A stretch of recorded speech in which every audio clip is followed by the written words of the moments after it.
Ladies and gents, welcome back to Poker Distilled, the podcast in which we talk about the philosophical, psychological, inner depths of this game.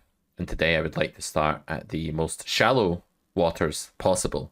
Melissa, we were just having a chat there before we pressed record about the worst, most vulgar, immature, disgusting screen names that these grown men have on online poker. Like, these are adults, you know, and they have these screen names. What is this about? Like, I was playing against a guy on a video that you watched, right? We talked about this, called Poker Body 69. Yeah. Poker Body. It's like, who makes a screen name like that? What is this? Who are these people in the game that we know and love? Are they just like emotionally stunted children in adults' bodies? Like, what's going on? Or a bunch of teenagers, like a bunch of 12-year-olds, getting access to online poker accounts? Like, what's happening here? I think the name Poker Body, like saying you have a poker body, might be like one of the most terrible things I've ever heard in my life. Yeah. And then to add 69 onto it is just, it's just so bad. It's so dumb. Like, it's just so dumb. And I watched that video that you're talking about, and what's annoying about it is that once I noticed that name, that's where my attention was for like you're talking and I'm just looking at this little screen name on the video, which I'm sure is not what your intention was, and you would have loved if like that screen name was not up there. But yeah, it's pretty distracting. And I also started thinking about like, who is this person that would, maybe they're a listener. That would be fun. It would be good if they were like, hey, I'm Poker Body 69. I have a poker body. Poker body is like, do you think a poker body is like, what's the average poker body? Like, is it toned? Is it like terrible? Like, no, I think the average poker body is the body where they have to, like, in order for you to leave the house, they have to like remove a wall of your house, right, to like physically like you're beyond doorways. I think there's ones like Johnny Bravo as well. Do you remember that cartoon? Yes. They have like the no legs, but they just sit playing online poker, like bicep curling all day as well. I reckon So that's just, like, a poker body. Huge. Yeah. There's a lot of like I always find it kind of amusing, this like the intersection of like physical health and poker. So like, it used to be like, there's an old video that plays sometimes at my normal club that I play at, where it's like an interview with Doyle from like, I don't know, early 2000s, like Poker Boom.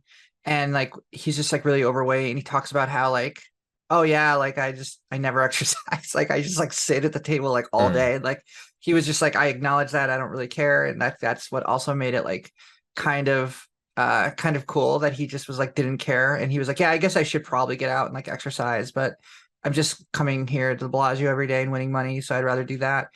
But now there's this kind of like, oh yeah, like I'm an online crusher, but I also spend every day at the gym, or like, it's really important that I mix in like physical health with my online playing or my poker playing. And I think that's obviously really important, but I also think that like, it's just kind of funny how that's become like a thing now. And there's something to be said for like the old school attitude of like, yeah, I'm like really unhealthy and I just don't care. I'm like Stu Ungar. My life expectancy is like 29, yes, but it's all good. Yes. Doyle lived to a ripe old age though, despite his lifestyle. Yeah, he did. And like yeah, it was pretty interesting. But like all those old poker videos of like the World Series from like the 70s, like they're all like smoking at the table. Like, it's like everyone has a cigarette. Yeah. Back then it was like you would smoke at the table and you would also eat at the table, which is now, like, after COVID, maybe there's some rooms where you eat at the table, but that, maybe I'm wrong, but I think that kind of went away. Like, it went away in like the local rooms where I play. Really? In the UK, but maybe I think you can in Vegas, you can still eat. Yeah, the UK you can as well. Like in London, you can eat at the table. In Glasgow, I think you can eat at the table. Like, we don't really have any COVID laws at all anymore. But like the smoking while eating thing, that's also just like such a late 60s, early 70s thing. I'm picturing like Mad Men, like Don Draper, cigarette campaigns, copy. Like, cigarettes are good for you. They make you more manly, like whatever the copy used to be back in the day. And now it's like, if someone lit up a cigarette, like I used to smoke, I don't anymore, but if someone lit up a cigarette, while I was like eating a sandwich, I'd be like, I don't think I could eat the sandwich. Like I'd be like, that's fucking Yeah, disgusting. yeah, me too. I smoked for like a little bit when I was younger, but like I was never addicted, or I never really like considered it like a habit. Mm. So yeah, I can't really do cigarette smoke either. But I think we're also of the generation that we grew up kind of in a no smoking indoors world. Like I don't know what it was in how it was in the UK, but like I don't really remember smoking in restaurants.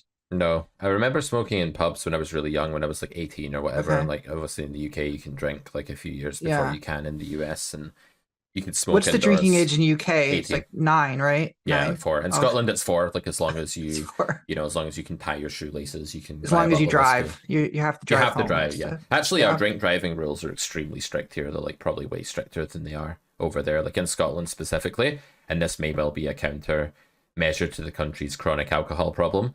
Like if you have Yeah. like a unit of alcohol and you get pulled over, like you probably won't get pulled over, but if you did, like you Yeah. can get convicted of something like depending on your blood alcohol level, but it's a very small level in Scotland that you need to be Interesting. caught with before you get like a pretty hefty conviction and sentence. So yeah, no one Interesting. drinks and drives here really because they just That's know that the good. That's great. consequences are like really harsh. Yeah, that's great. It's a huge problem in the United States. I mean, the law in the United States differs for each state. It's at the state level, so it depends where you are. Yep. But for the most part, most states are it's pretty low. Um, but yeah, I think that's makes total sense. And Yeah. sometimes I think it should be harsher. I feel like every weekend there's DUI accidents Hmm. in where I live. So, Yeah. So maybe we can anyways, take this opportunity just to go back to Polka Body 69.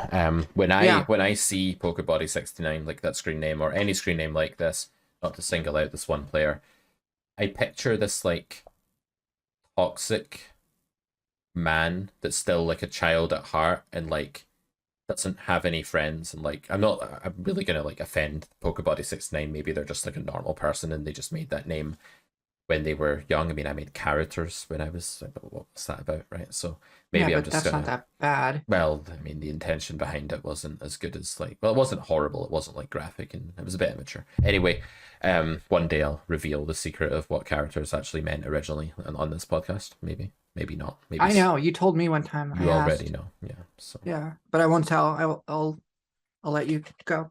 yeah. Anyways, so you're saying So I'm poker imagining body? that Poker Body is like kind of needs to get therapy and like needs to get friends and Mm, needs to get like some kind of purpose in life. Like I think I picture this subsection of the online poker world as like really quite depraved, like really quite like emotionally stunted and like in need of psychological help. Like not everyone. I think there's a lot of people in poker that are just normal people.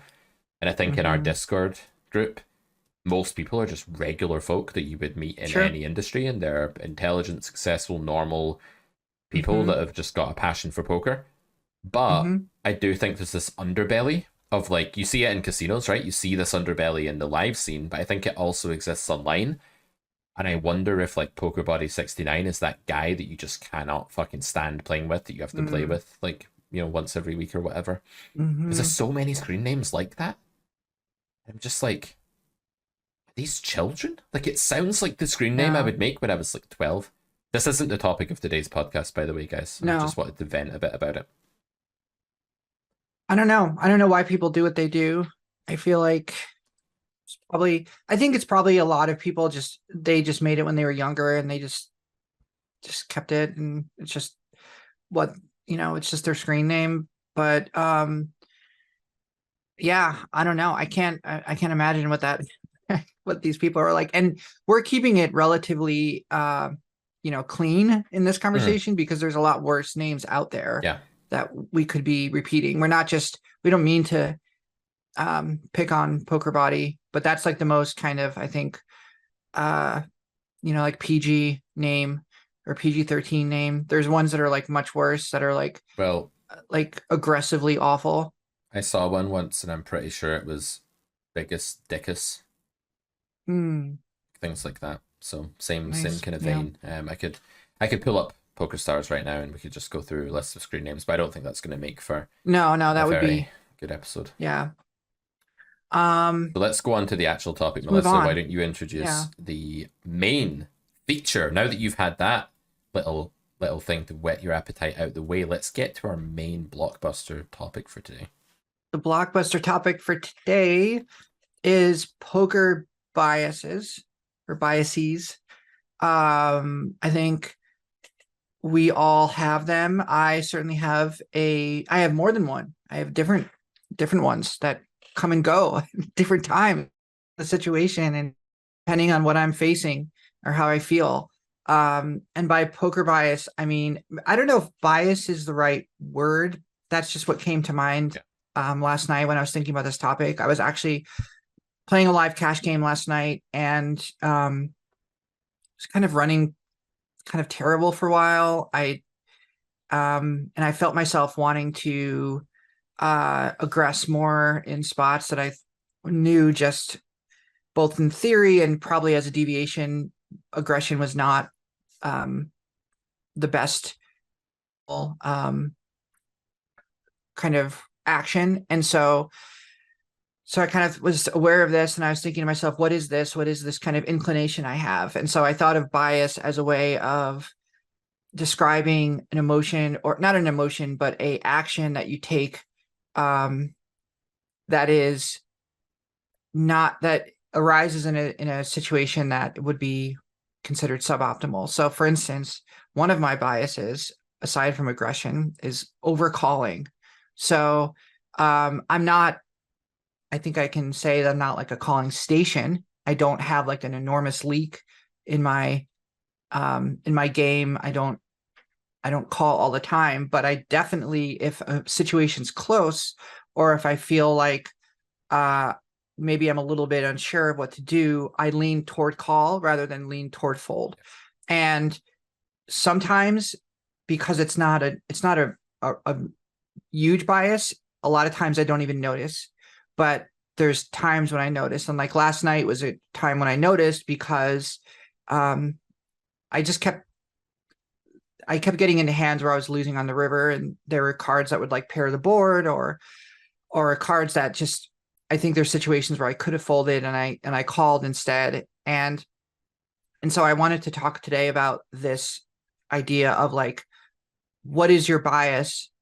How can you identify it, and what to do about it, and what does it mean? Yeah. So I think it's like your default mode of operating if you strip out like cognition, maybe. So if you strip out like the thoughts that you've been adding to your poker pyramid of thoughts, let's say more recently, or like the more advanced thoughts that you've had to like put a lot of conscious effort in to learn, you're left with like a leaning, like a kind of default leaning in a certain direction. I guess that's what we mean by a bias. So I think for most people, they would lean away from folding, especially when pots are big, because there's this like idea that as pots get bigger and bigger, the human just becomes magnetized to the pot. They feel like it's linked to the sunken cost fallacy, basically, like the money they've invested is still really pertinent to them. It still feels really raw and part of their stack. After all, it was only there 15 seconds ago. So to suddenly see that money is gone is counterintuitive. So for the human who's already invested, getting 2-1 on the river because someone's bet pot, they know that folding never leads to a good outcome, but calling can. And when you're in a little bit of a weakened, willpower depleted state, you're way more likely to choose the outcome that could soothe you than the one that doesn't have any prospect of soothing you. So I think that leaning towards call is really typical. And I think when people start out in poker, they lean away from aggression and towards calling. So the most common default poker player, like if you just take an absolute beginner, and I've seen this because I've played like fun home games with friends, and there'll be one person that has no idea what they're doing, and I'll just be like, let's see how they play. They almost always trend in the direction of being way too loose and way too passive. So like not bluffing, just putting money in with random hands, like merging polarization mistakes. This is the default. So I think that when you are stressed, ego depleted, tired, pissed off, whatever it may be, you're stripping away at your willpower and you're stripping away at your cognition, and you're kind of peeling back the layers of the onion. And then the center of the onion is just this loose, passive, default beginner poker player, kind of poker baby kind of thing that's left. Yeah.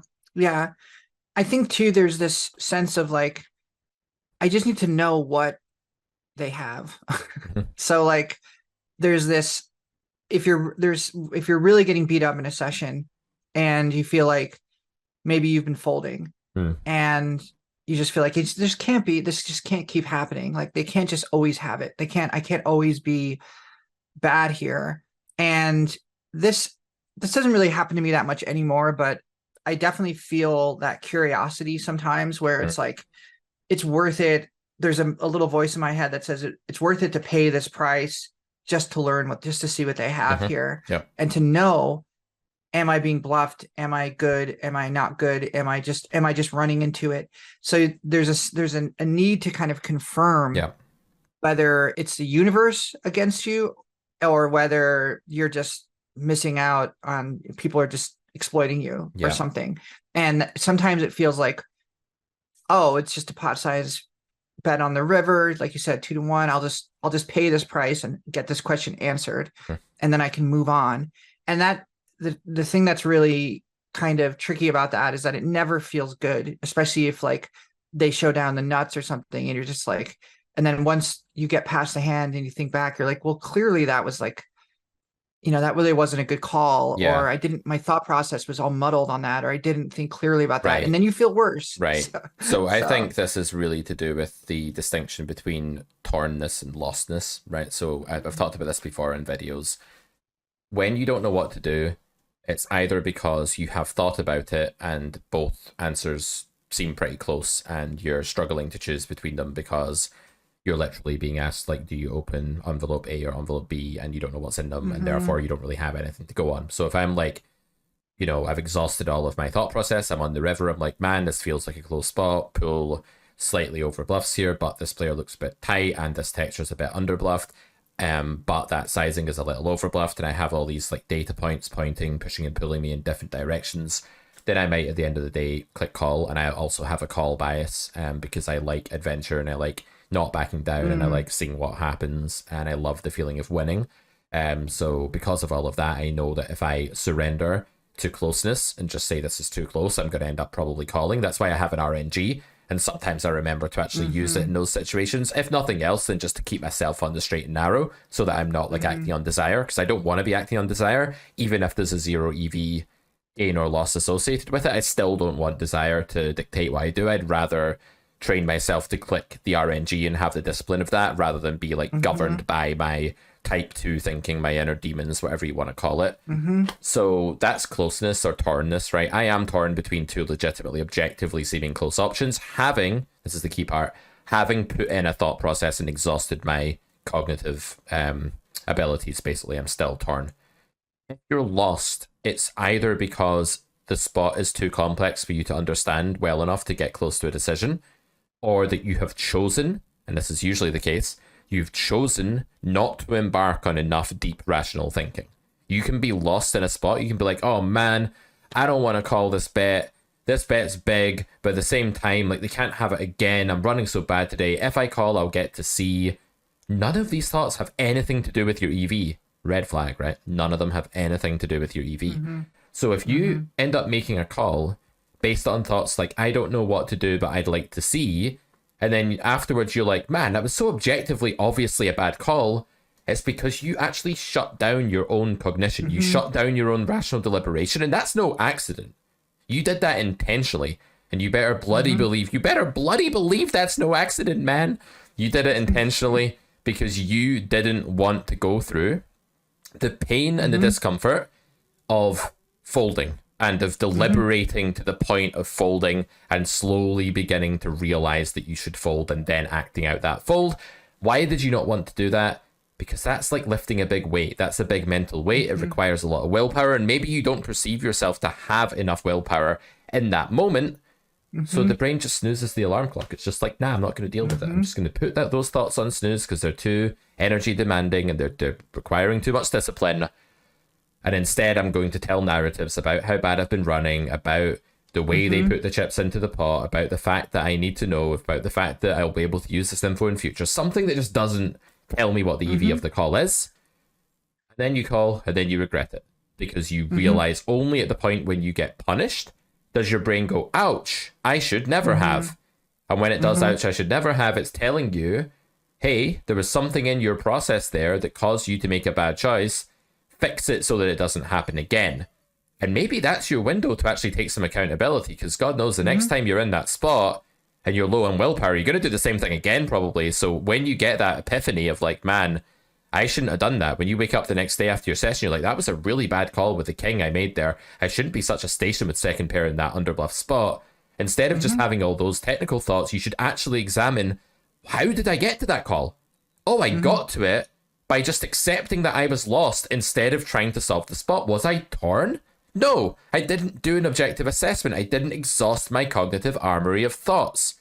Instead, I ended up lost because I didn't want to face folding, and then I pressed call. And for so many players that have a calling bias or take it a step further, are calling stations or have calling leaks, it's not because they think spots are better calls than they are. It's that they've trained themselves to short circuit their thoughts and actually not think. And as I said earlier, that will go in the direction of the natural human leaning, which is towards not backing down when you're getting 2-1. That's a natural inclination, right? Sunken cost fallacy. But I think all of that's really interesting.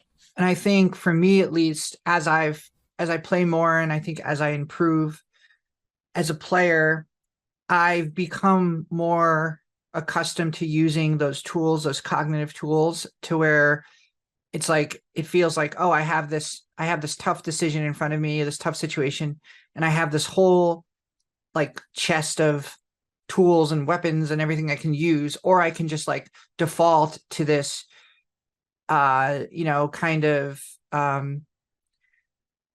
immature, whatever, basic, like you said, kind of biased way of thinking. Like, I don't want to do all the work. I just want to get to the answer. I just want to see the result, kind of thing.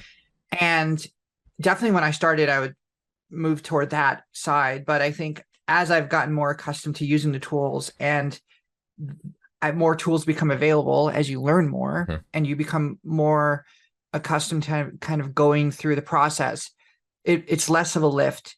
And I think what's sometimes really difficult is when you make the lift and you go through the thought process and you use the tools, and you still get to that point where you're like you said, you're indifferent, or you feel you're indifferent. And the bias is to call because you like adventure, or the bias is to fold because it's too close. I think that maybe I'm wrong, but I think it's okay if you go through that process and then you say, I like adventure, I'm gonna call.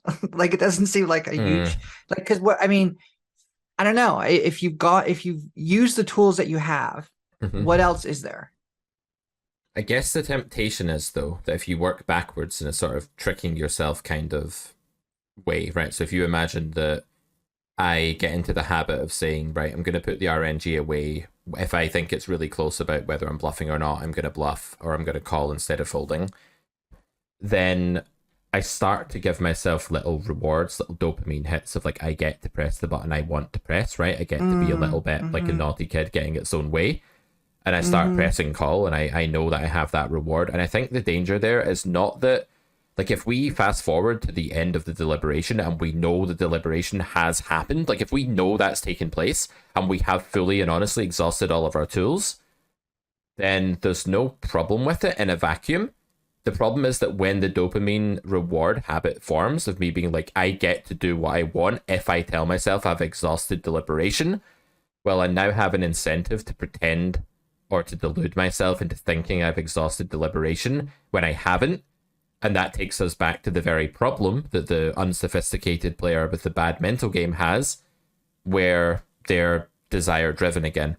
So I do agree with you that in a vacuum, in that one spot where you've been successful with deliberation, it doesn't hurt. But if you let yourself do that, I think it can be somewhat of a carrot on a stick for actually skipping or bypassing deliberation in future. So long term, I have more of an issue with it. And that dopamine hit is real, 100%, especially if you're right. I had a hand last night where I called a jam all in. A guy, I had ace king in the small blind, and flop was queen 8 or queen 9 of spades, and then a 6 of diamonds.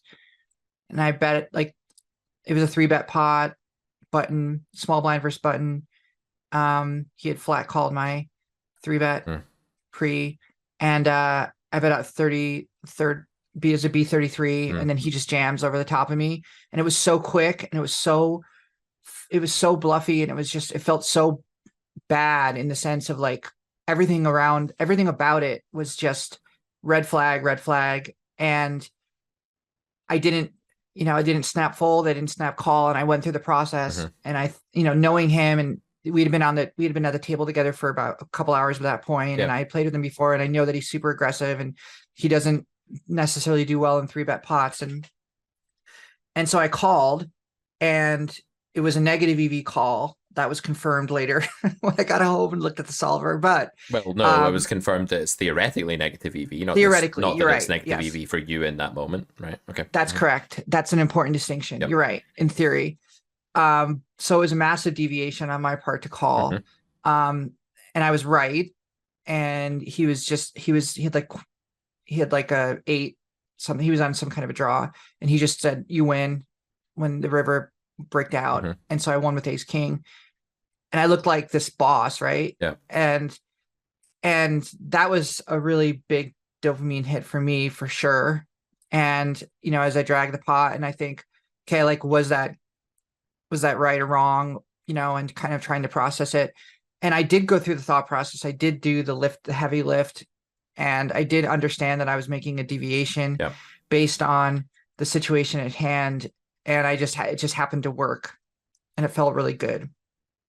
And that is retained in your memory because all of these little pleasure-seeking things, they form like quite big, thick neural connections quite quickly. I think these like things that are full of dopamine, because I think our brains are. I'm not an expert, and if some psychologist wants to come on and rip what I'm saying to shreds, feel free. But I'm pretty sure that there is like a dopamine reward mechanism that the brain has set itself up to give us the thing that makes us do something again, and that thing happens to feel good subjectively. It makes you wonder why we even have any consciousness and why it's necessary. Why not just have a fucking lever to achieve these purposes? It's such a mind-boggling thing to me why we have any awareness or consciousness of sentience at all, but that's another fucking question, Melissa. Back to the point at hand. Yeah, these things are really powerful. I think that's why addiction is just such a massively prevalent thing in this climate of abundance in the, the Western modern world, where we get our hands on anything we want really easily, and we've probably not evolved the mechanisms to resist temptation that much because we've evolved in a more barren environment where you can't just get your hands on all these things that are bad for you but feel good. And I think calling big bets without rational justification is one of those things that gives you a release, and the release it gives you, the sort of dopamine, is not limited to the times that you win. So while when you were dragging the pot, I know the feeling, you've got that euphoric bubble around you, you're feeling like an absolute killer, you're like trying not to smugly smile, you're kind of just acting like you're some cool professional, just another day at the office for the ace king hero caller. I knew what I was doing. I know the mentality here because I've been in it so many times, and that's so addictive. But then at the same time, even when you call and lose, I would posit that there's something addictive about that masochistic suffering as well, like the release of pressure into suffering. Like when you exercise, right, and you're like one more fucking rep, and you're on like the bench, and you've got to do one more rep, and you're really struggling mentally, but you force yourself to do it, and then you suffer and it burns, and then as soon as you stop burning, you're like, man, that felt good in some way. So I think the same thing goes with, like, say you're arguing with a spouse or something and you're really angry and you say something that you later regret. You're like, fuck you, and you, like, I don't know, knock something off a counter or something, giving a really like mellow kind of my household version of this, because the worst, most violent thing that ever happens is that maybe like a desk gets hit, or like something like this wallet here gets like knocked off the desk or something like that. And in the moment of doing that, it was very offensive to my partner, though, if I do that, because it's like, man, he's so angry that he just like purposefully put something on the floor. Like, that's so fucking angry. But the point would be that passive aggressive too. Well, it's just outright aggressive to me. If I'm knocking a mug off the table, I'm fucking furious. It takes a lot for me to do that. I guess these days. Yeah, you're right. So I wouldn't even say it's passive aggressive, but it's definitely good in the moment, like subjectively. The feeling of like unleashing rage or negativity or shouting or expressing like how unhappy you are, even if it's like a bad thing to do and it's not the way you'd like to ethically handle the situation long term, and even if you're going to regret it, it feels good. Like I remember being a kid and like smashing Mhm. some glass bottles that we found on the street, and the guy came out of his house, shouted at us, started diverting all the cars from that street, and we felt like shit afterwards. But man, when Mhm. we were smashing the glass bottles, we were having a great time, you know? It was like such a release. So weird memory that just came back to me there. But yeah, like even the negative stuff, even the calling and losing, there's like a sense of release, and then there's a sense of like a rush of some kind of emotion. And it might not Yeah. be a good emotion, but I'd say there's still something like a little bit addictive about that cycle, even if it's Yeah. not good. Yeah. And I try and think of like players on the other side of it. So like the people who have the bias toward folding, Mm-hmm. that safety cushion, that warm blanket of saying, well, at least my chips are not, at least I don't have less chips now. At Yep. least I've retained this. You know, this is a really foreign concept to me because Same. because I don't have it. Same. And but I definitely know players who do, and I know players who are inclined to fold, and you know, in those spots, and you understand that you can see, sometimes you can physically see how people play with their chips in a way that like they have this connection to it, like it's almost like a romantic relationship, like they're treating the chips really nicely, like they don't want to just, they want to make sure they're comfortable, they want to make sure they're all lined up, that this, you know, the colors are all the same, that Chip are all nesting. They're even stacks. nesting with their chips. Is this a new Yes, term? The chip nesting? it's really interesting. And there's times where I'm like looking at a player, I'm like, that guy is like way too in love with his chips. Like that's someone that is, you know, potentially exploitable toward, you know, toward aggressive lines. Yeah. And um and so yeah, so if I'm in a spot and I say maybe like I'm raising or I'm jamming with higher frequency here, and so that, but that's so not me that it still feels foreign, even though I recognize it. But I do know that that bias certainly exists, and I can imagine it's something like, if I go home tonight and I've called off my stack, I'm gonna think about it all night. I'm not gonna be able to sleep. Next morning, I'm gonna wake up and I'm gonna just continually berate myself over how bad of a call that was, and it's gonna last for the next 24 hours, and it's gonna ruin my day. Da da da da. And I'm so stupid. And how could I? You know, I'm sure all of these thoughts probably go through their head. And I was actually listening to, I think it was it might have been, it was a poker podcast. I think it was maybe an interview with Nick Howard from Poker Detox, or one of his players, but they were talking about how like, or no, he was talking about how the most successful players in his stable, you know, in his stable were the ones who didn't beat themselves up too badly over mistakes, or were able to recover fairly quickly from mistakes, and didn't allow themselves to be buried in kind of guilt or shame over what they perceived to be a mistake at the time. And I think if you're going to have a bias, maybe the bias toward calling and saying, well, that was bad or whatever, but I can live with it, is maybe preferable to the bias of saying, I can't handle being wrong here, so therefore I am going to fold. Yeah, no, I think that's a really good point. In some ways, though, I've definitely known players who have the bias towards folding, and they actually make a hell of a lot of really good folds. Like they're just folding at like a really high frequency in underbluff spots. And when you're playing like online poker 100 NL or live poker 2.5 or 5.10 or anything like that, like some kind of mid stakes, like mid level game, there's going to be a ton of spots that like regs just aren't attacking you enough in, and you have a really good, like objectively a very good hand. Like there was a hand this morning that Akshar and I were talking about on our stream. We're making this new YouTube series called The Bloodbath, where like the two of us rip into students' hands and like find the errors and like do our usual double act, good cop, bad cop. And it's funny with Akshar because the usually good cop, bad cop is like a stagnant thing. Like there is a good cop and there is a bad cop, but with us it's like we just alternate between the roles. So when one of us is being horrible, the other one's really nice, and then when the other one's being nice, the other one starts being horrible. It works really well.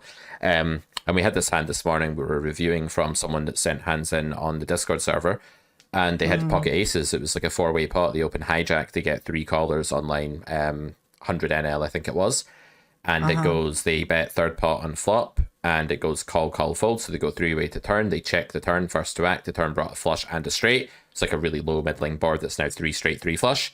They check, it checks again, and the guy pots it into 2 people. And Aksha and I are both like snap fold by, you know, we're done, good riddance, see you later, hasta la vista. Yeah. Like straight away, we're just like gone. And I'm like, actually, I think this player's going to call here. And he's like, no, he fucking won't. Like, he's never going to call here. I'm like, well, chat, what do you think's going to happen? The chat's like voting on what's going to happen. The guy calls. And it's a horrific call. It's like a really, really bad blunder. And I think that when you normalize, like, I don't want to fold, I'm attached to my hand, therefore I'm going to call, you can end up making some really, really big blunders, like really horrendous ones. But when your default is to fold, when your default is like not risking it, like, that's debilitating in its own way. But I think you actually maybe make less horrific errors when you're a microstakes player, at least with that, and you actually train the mental muscle to fold. You train the like thing that's not so intuitive for the human to have. Like when I first started playing poker, my aggression game was always really good. Like I never had a problem with my aggression game, but my facing bets game, and I still say this to this day, that my weakest point is like facing bets and continuing too wide in certain spots, was a bit more all over the place. And whenever I was playing my A game back in the day, when I was seriously grinding for a living, or, you know, part-time or whatever it was, when I was putting in a lot of volume, I was playing my A game when I was folding. But that might be because I have the default towards calling. And for you, probably as well, Melissa, your A game probably means that you're able to fold in spots that feel close. That's probably a hallmark of your A game. Whereas for the really like nitty guy that's stacking his chips up really nicely and, you know, has exact sweaters lined up for each day of the week and matching pairs of socks that alternate based on the day and things like that, that player, the one who nests with his chips, shall we say, that player probably plays really well when he's got the temporary sort of bravado to make a call when he's in that A game mode, where his confidence has been boosted a lot by winning, and now he's empowered enough to make that hero call. If there's one time you don't want to bluff the chip nesting guy that's usually protective, it's when he's having a great session and is like freed from his usual shackles by those results. So I think it works both ways, but I think the point here is figure out which one applies to you, and then really strive to do the opposite. Like really force yourself to find the spots you should be folding in if you're a calling person, and if you're a folding person, really test yourself to find the spots where you should be folding. So I think it really comes down to engagement with each spot. The thing that's really annoyed me and like frustrated me over the past few weeks is that some new people have come into the Discord group, as happens when you publish a new course that gives you access to the group. And a lot of the statements we're getting now, I don't know if you've noticed this, but it's been things like, it's just not profitable to bluff at micros. My last blah, blah, blah bluffs got called, or they just don't fold at these stakes. These really grossly overgeneralized ideas where people are trying to simplify poker to like almost like commandments, like you shall not bluff at the micro stakes or whatever.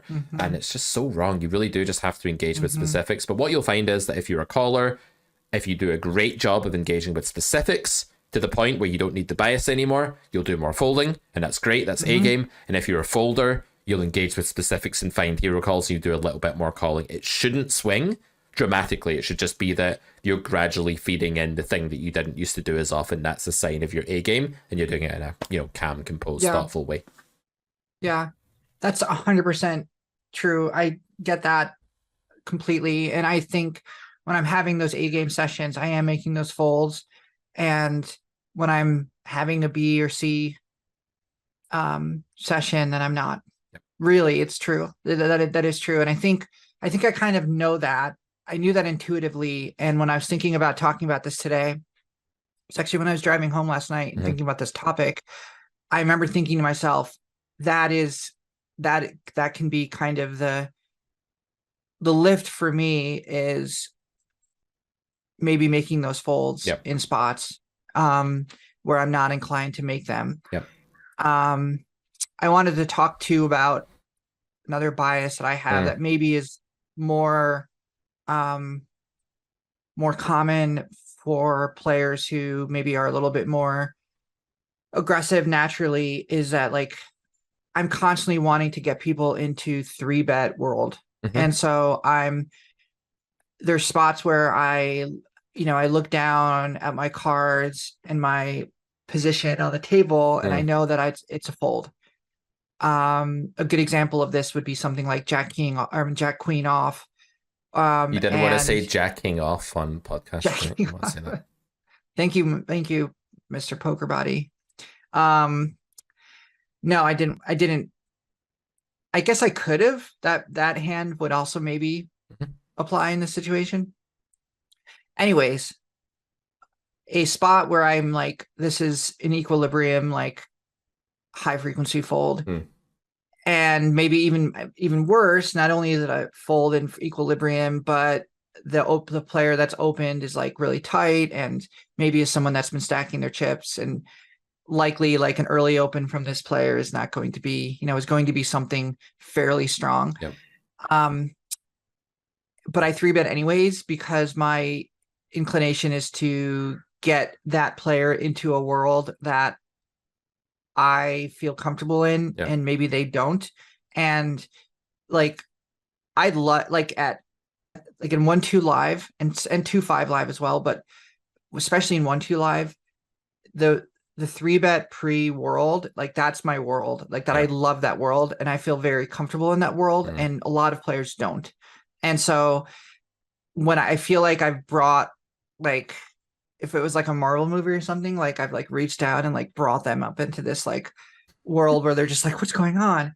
And it causes these extreme reactions. So it, like a jam on the flop with with a middling draw or something like that, like, Yeah. or it causes them to spaz out in ways that are like interesting and somewhat easy to react to as long as my head's in the right spot, in the right space. So anyways, that's like a really nice place to be.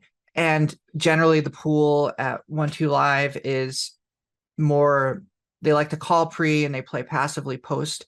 And so the inclination for them is to like, well, I'm gonna call. Like they don't even think about, okay, well, I was just three bet out of Yep. the small blind. Yep. They don't, that doesn't even occur to them. And so the idea is like, just call the three bet. Let's see if my pocket threes hit. If I Yep. hit a set here, I can set mine or whatever.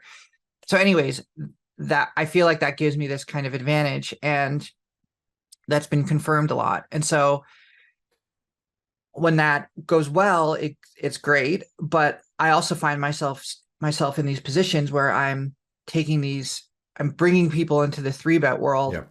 where they just have their range is stronger than mine, and post flop they have, you know, they have a better hand. And so it's like I said, like three betting like early position player who's really tight. Like last night that happened, where I had like, I think I had like pocket nines or something, and Mm. like I actually got three bet out of the big blind, and I was in the small blind, and I four bet, and Mm. then he five bet, and I'm like, this is obviously aces. Mm. So I ended up folding. I was right, but anyways, I didn't need to four bet basically, and so the I didn't think I needed the four bet against this particular player, Mhm. and I could have flatted and seen a flop. So anyways, that's another bias that I think I have, that I fall into where I'm like, this is probably a fold, but I'm in a three bet. Yeah. And it's not so clear that that can just be refuted or rejected right away, because undeniably there is a lot of EV to be added by causing people to play much worse than normal. And I totally Mm-hmm. agree. Like the most amazing way to cause people to play badly is to not just put them into an unfamiliar landscape, but one that's also very high pressure and feels like pot attachmenty, like they've already committed Yes. a lot of their Yes. resources, and then because of the whole sunken cost fallacy that operates on an emotional level in pretty much every human being, they're then going to do things like jam the flop to get the release from the discomfort. And that could be a bad release or a good release. At that point, they don't care. They just need the release. The pressure's built up. The bottle's like ready to burst. And then they need to take the lid off to release it basically, and feel normal again. And Mm-hmm. that's going to cause tons and tons of merges, right? Like really, really bad Mm-hmm. merges. Not just bluffs like the guy with the 8-9 had or whatever earlier in that hand that you were talking about. Not just like Mm-hmm. shoving the bad gutter on queen 10 whatever, or whatever it may Yeah. be, or queen Yeah. 9 whatever, Yeah. but also Yeah. like jamming pocket jacks on king 7-7 because you're Yeah. just completely stressed out and don't know what to do, and there isn't an Yes. ace on the flop, so you're just going to jam and hope that they have ace queen and hope that they fold their equity, and that's what you're going to do. And really it's a horrible play to open jam an SPR of 2 with jacks on king 7-7. It's a horrific play. And if you can get people playing in ways like that, and you definitely can in the games that you play in, then yeah, you should get involved with 3-betting lighter, no question, especially when you have position. But then the question is, how much lighter? Like, where does that just become, well, I'm no longer doing this because I rationally think that it's higher EV than folding. I'm now doing it because I have a base desire to get involved. I have a restlessness that I need to like feed, and the only way to feed it right now is to 3-bet, and I'm going to use this also convenient excuse of, oh, I'm going to get you to play badly, so I'm going to 3-bet my 7-8 off. Like, I've seen people do this. I've seen people with exactly this leak. I've coached them 1-to-1, and they've 3-bet like 8-4 suited on the button against hijack. And I'll be like, okay, why did you do that?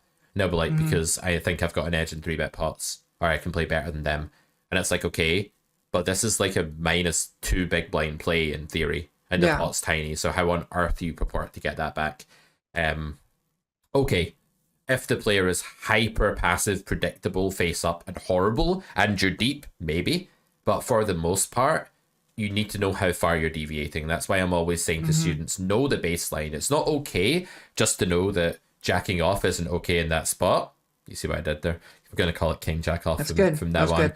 Like, that's king good. Jack off is not okay to 3-bet small blind versus hijack, right? Like, it's really not okay. But how not okay?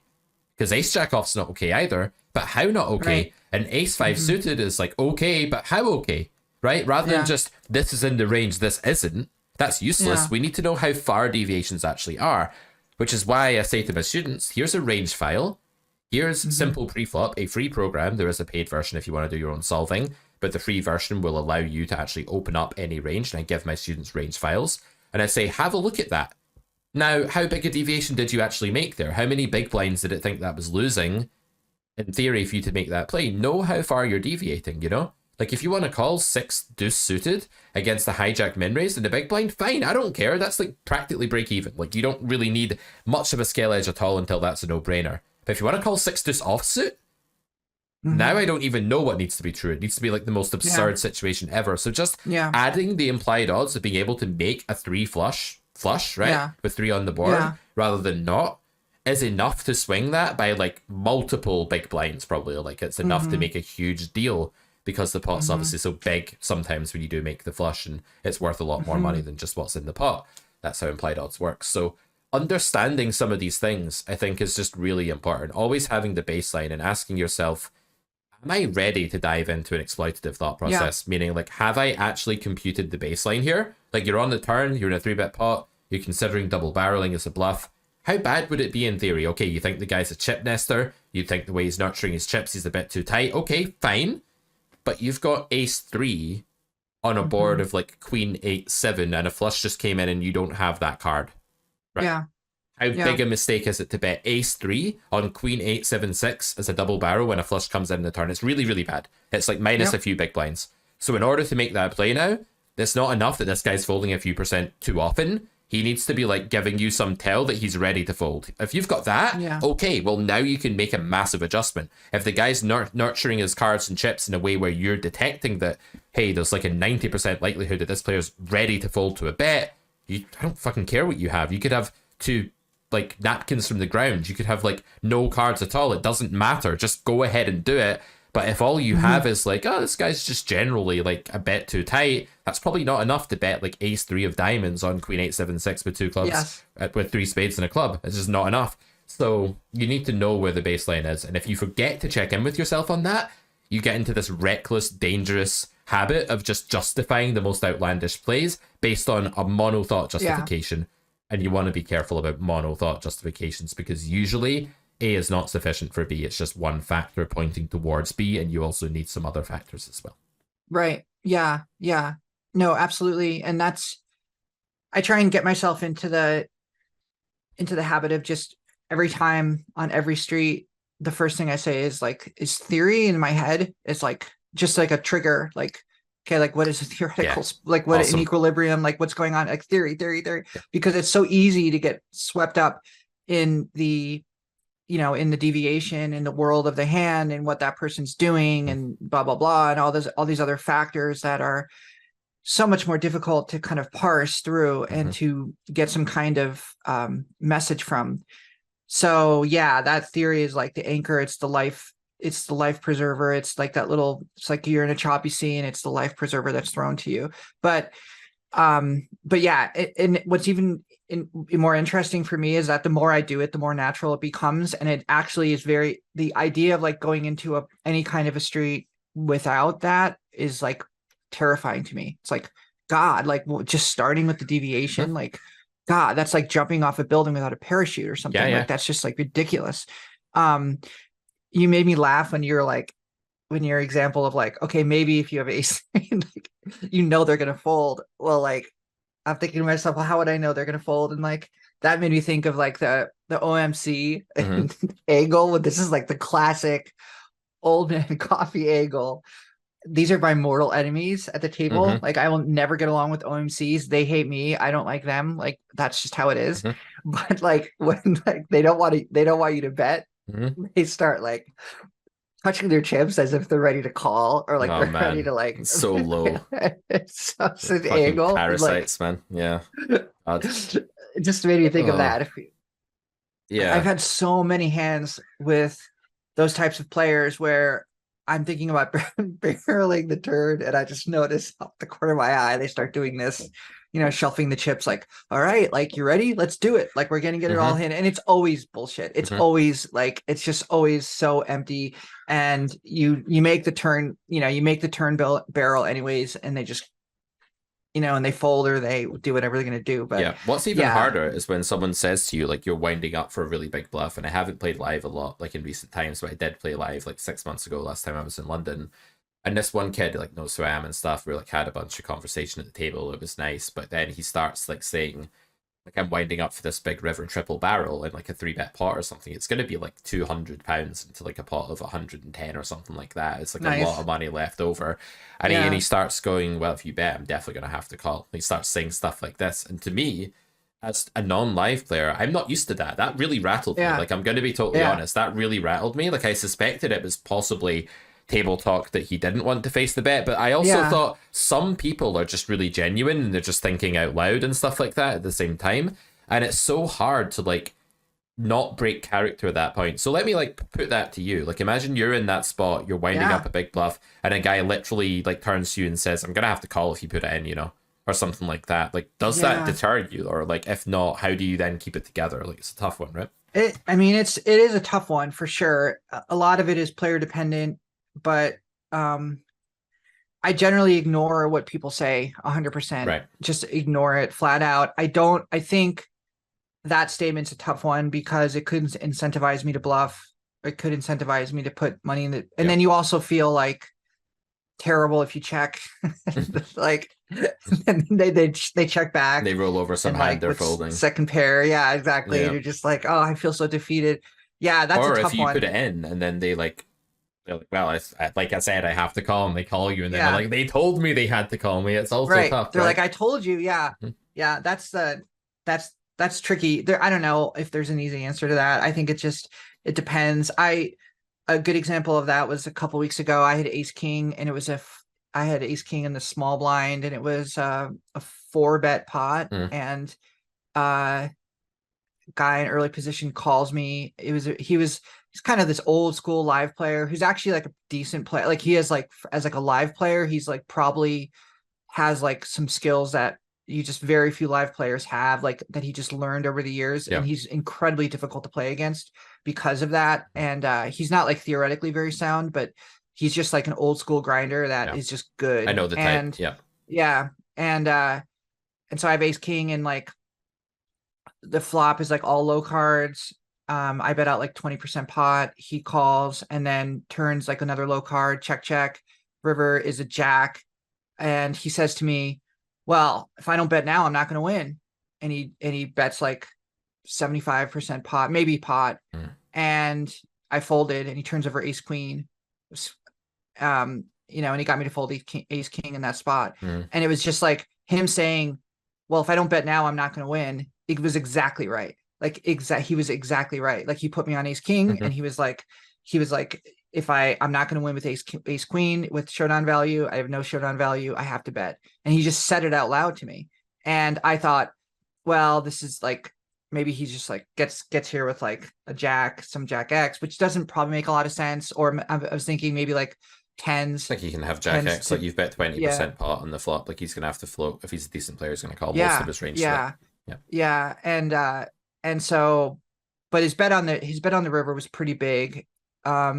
I don't think it was over pot, but it was close to pot, Yeah. and I folded, and he Yeah. just immediately flips over ace queen, and I was like, I just looked at him, I was like, that's great, great hand, It is a little bit of and like a sizing where you yeah. feel like, really, are there that many value combos that qualify for this size? Because like, But I also felt like if he's yeah. got a pocket pair, I don't know. It was just Yeah, you'd think they'd bet smaller, like on the Jack River, they'd block yeah, or half pot or something with a pocket pair. So it might be one of those bet sizes that if he had said nothing, you might have concluded it was likely overbluffed just because there weren't yeah, enough value hands qualifying for that sizing or something like that. Then you've yeah. got like, man, we never talk technical stuff in Poker Distilled, but yeah, it's fun to I know. sometimes. But yeah, these spots are Yeah, just super tough, right? When like something throws you out of your normal comfort zone. I think live poker is really fascinating because like when I'm playing online, I just feel like I do my normal thing. I'm not used to someone like introducing new variables in the middle yeah. of my thought process that I don't have control over that then like affect things. And I think the answer of just ignore it if you're not sure what's going on, and then if you are sure what's going on, then use it. Like being able to actually have your own mind made up about whether you will act on these things in advance Hmm. is great. And I love the answer of just like, I will never act on them unless I think I'm the one on the front foot. I think I'm the one that knows what's Yes. going on and I'm winning the meta game war there. Like with the old men coffee that are Yeah. old man's coffees that are touching their chips, you know, and they're Yeah. trying to deter you from betting. You know what's going on there. You're the one that's ahead Yeah. of the game. You know, Yeah. you've got age on your side, you've got like poker ability on your side, and these are just like these demented shambling zombies that Yeah. have been running the same fucking gig for 45 years while reading the newspaper. Soon there won't be newspapers and old men coffees are going to be out of business. Full stop. No, But they you do the know, thing where they have like the phone holder no, on they the don't. They table, don't know how to use smartphones, and do they they? scroll. God, they know how to use Some of them do. smartphones. Some of them have like they read books. So Right. like They they have like have the the Kindle from like yeah, 2001. Yeah. yeah, yeah, and but they're not really reading. They read books. Yeah. So many. Oh God. Yeah. Mortal enemies. Um, but um, but yeah, I will say like those kinds of statements, like that guy in London, Hmm. and like when this guy was like, oh, if I don't bet, I lose. There's something like those players too, like their exploit is if they know you're like a theory nerd, if they Hmm. know that you're someone that is like, you know, like aware of GTO and like versed in like playing theoretically, like they're gonna exploit that in a way that I think is not always profitable, but can be very plus EV for them. And this player, I think, has played long enough and has probably seen enough players come through that maybe not like me exactly, but Hmm. I think he had pretty kind of closely nailed me. And I'm not saying I'd fold there all the time or that it was. I mean, I'm sure I'm calling with some frequency there, but in that situation, I folded. And there's very few players that will do that, and will also have with ace queen, and will also have the statement of just honestly saying, well, if I Hmm. don't bet here, I lose. Yeah. So it was just a combination of things. And frankly, I respect that. And I like playing against those players. And I like coming across a player that Yeah. is capable of doing that. I think those players are, there's a lot of live players that just play a lot and are just acting on a kind of autopilot Yeah. It's because intuition, isn't it? Yeah. they've seen so many flops, and they're just like, this is what I do. And they're just battle hardened and Yeah. like Exactly. whatever. But then there's also another type of player who doesn't necessarily understand theory, doesn't want to understand theory, but just intuitively understands poker in a Yep. way that is like very natural and kind of a natural talent. Yeah. Um, he was one of those for Yeah, sure. and he's probably like solid enough. Like he's not fully solid. He Yeah. probably does make some errors here or there that cost a bit of EV theoretically, Yeah. but he makes up for it by like his sort of social brain, his like Yeah. subconscious social brain knows the right set of words to put out to dramatically increase fold equity Yeah. against like you or your archetype of player or whatever. And you're Yeah. kind of like, it's almost the point where if you ignored what he said, you neutralize that advantage, but sometimes that's just easier said than done. And being manipulated by these people is the natural thing that will happen to you if you engage, because they're setting out to try to manipulate you and already kind of like booking you, knowing how you think, and then they probably have really high like meta game social intelligence in poker, like Hmm. that part of their game is like Yeah. so strong that if you try Yeah. and fight them on that turf, you're going to lose. So you should just Oh, play you're gonna lose. theoretically, and then 100%. you'll win overall if you just ignore everything they say and play theoretically. Yeah. Yeah. Yeah, there's some people whose metagame, I mean, there are very few of them, at least in my pool in Hmm. my city. But when I do encounter one of them, yeah, I stay away because they're just not, I'm just not going to be able to compete on that level. I haven't put, Yeah. it's just not me. It's not the type of player I am.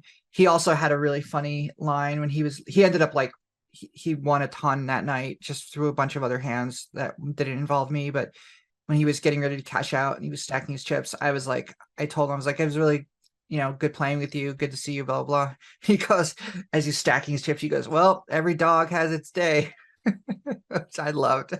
I just loved that so much. But yeah. Yep. Okay. So I All guess right. that takes us towards the end. I Yeah, don't have any stories of being trolled this week particularly. I've not even had any like it's good. I've had imaginary fights with imaginary golf enemies. Like I'll be walking through the golf course, and if I'm not playing that well, I might be in a bad mood, and I imagine like an old man coming over and shouting at me, and I like have a full argument with him. But that's the only troll experience I've had is the imaginary trolls in my head. I should probably stop doing that. Yeah, It's probably not that healthy. yeah. Um, yeah, speaking of golf, I had hopefully my husband doesn't mind me telling the story. I don't think so, but he played in a tournament. He's part of like a league and he played in a tournament last weekend and he finished like second. There was like, I don't know, 12 people or something, Mm. and he finished like second to last. And I was like trying to make him feel better about it. And he was just like, honestly, he's like, I think I've like gone as far as I can go. I don't think I can get better at golf. Mm-hmm. He's like, I've put so much time and effort into it, but he's Yeah. like, the guys that I play with, like, they're like complete slobs and they don't, like, half of them are drunk Yeah. half the time and like they still shoot better than me. Yeah. Like, they don't even like, I've put all this effort into it and I don't, like, I still can't get to that level. Like, it's just natural ability. And Mm. I thought to myself, gosh, like, I guess for him, like, he doesn't care that much, but he was just like, yeah, I've taken a year and I've put a ton of effort into this, Yeah. but I've gone like as far as I can go. And there's some people that just have natural ability and they Yeah. can do nothing and still shoot really well. Yeah. And I thought, God, what a tough game. And it's similar in poker as well, right? There are tryhards in Yeah. poker that do, they spend like 4K on courses. They do all this coaching with different coaches, Yeah. and they just hit a wall. They just don't have like the logical problem solving mind, and they don't have the mental game, or they're lacking some ingredient. And yeah, it's tough. Golf I Yeah. think is very much that game as well. But I think with golf, if there's anything like, okay, this is like a 2NL player trying to advise like a struggling 100 NL player by the sounds of it, right? I'm like the 2NL fish here because I've literally just Okay. started.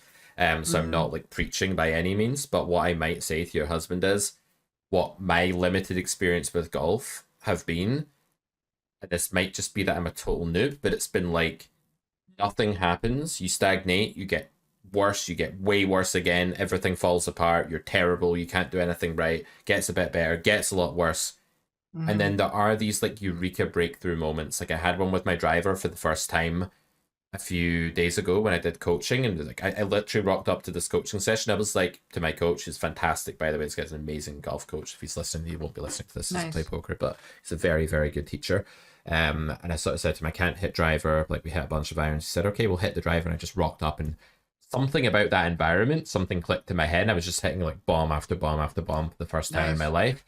And then on the course yesterday, like I've tweaked one thing in my swing. There's one thing that I did differently, and it has transformed things. Okay, I'm not like good at golf yet, but I'm so much better than I was like 2 weeks ago. Like so much better. Mhm. So I feel with golf, it's like because it's a physical game of like very close, like fine margins of like angles and physical muscle contractions and movements, the slightest one thing can make such a difference. Not like with poker, where you need to fix like 10,000 things in order to get Yeah. better. Poker is like Yeah. monotonous. There's so many things you have to learn, and one thing in poker will never make a big difference. It's like, oh, hey, I'm Yeah. great now because I understand the removal effect of not having the flush card on these 3 flush turns. Like, that's not going to make you suddenly a good poker player. That's one Mhm. little strand of straw in a big hay bale of getting good at the game. It's basically nothing.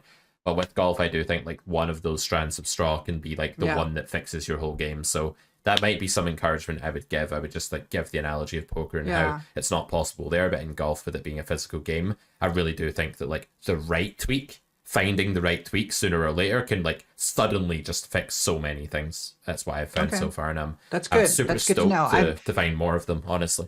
Yeah, no, that's helpful because I'm at a loss sometimes because I don't really know what to say because I know nothing about golf, and I'm just like, as a poker player, I'm just like, oh, you just need to like put more effort into it and just. Well, just tell him that your friend that has like a 40 handicap has given him this pearl of wisdom. That's all he needs.